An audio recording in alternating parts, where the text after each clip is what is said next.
श्रीपाद श्री वल्लभ चरितामृतसार अध्याय 35 संन्यासी महाराजाकडून भक्तांना श्री दत्त दीक्षा। एकदा एक संन्यासी कुक्कटेश्वराच्या मंदिरात आले होते। ते श्री दत्त भक्त असून साधकांना दीक्षासुद्धा देत दत्त दीक्षा घेतल्याने आपली नियोजित कार्ये निर्विघ्नपणे सिद्धीस जातात असे त्या संन्यासाने सांगितले होते। त्याच्या वचनावर विश्वास ठेवून अनेक ब्राह्मणांनी त्या संन्याशाकडून श्री दत्त दीक्षा घेतली। तो संन्यासी साधकांना दीक्षा देऊन त्याच्याकडून गुरुदक्षिणासुद्धा घेत असे। या रकमेतील अल्पसा भाग तो दीक्षित झालेल्या ब्राह्मणास देत असे।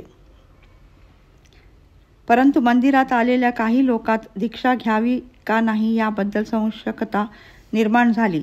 यासाठी ब्राह्मण परिषद, क्षत्रिय परिषद, वैश्य परिषद यांचे एक संयुक्त संमेलन झाले। त्याचे अध्यक्ष श्री बापनाचार्यलू होते।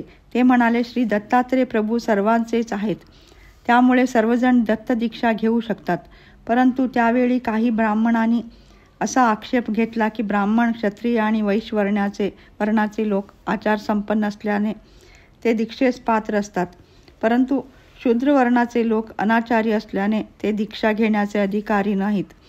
या आक्षेपाचे समाधान करण्यासाठी बापनाचार्यलू म्हणाले, सर्व कुळामध्ये आचारवंत आणि अनाचारवंत लोक हे असतातच।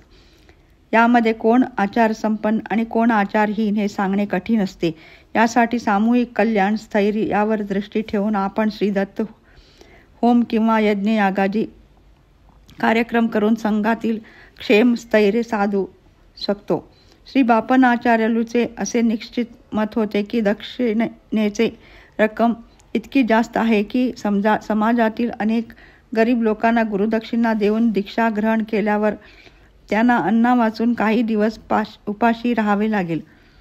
त्यांच्या मते दक्षिणा ही ऐच्छिक असावी। पीठापुरमच्या विप्रांनी बापनाचार्यलूंना आणि श्री अप्पलराज शर्मा यांना दीक्षा घेण्याबद्दल विचारले। त्यावेळी ते दोघे म्हणाले, सामूहिक स्थैर्यासाठी दीक्षा घेण्याचा त्यांचा विचार आहे, परंतु व्यक्तिगत क्षेम स्थैर्य यासाठी नाही।